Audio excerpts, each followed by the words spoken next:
Buatnya. Kecil pula tu. Ish kau ni. Mulut tu kan. Dah lah, aku nak serve dia.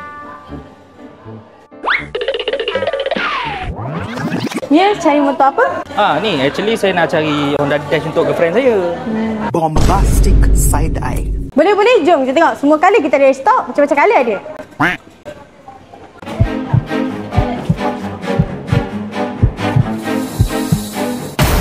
Oh, kat sini lah awak rupanya. Allah, sayang. Tadi abang cakap nak pergi hospital melawat kawan. Ni siapa? Yang kau ni perempuan.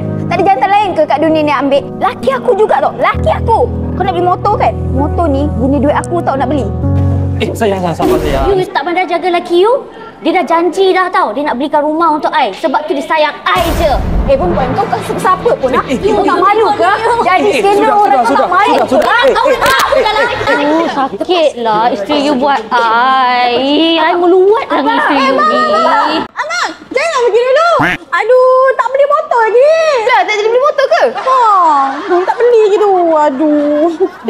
Sabar nak curang pun curang lah. Belilah motor dulu.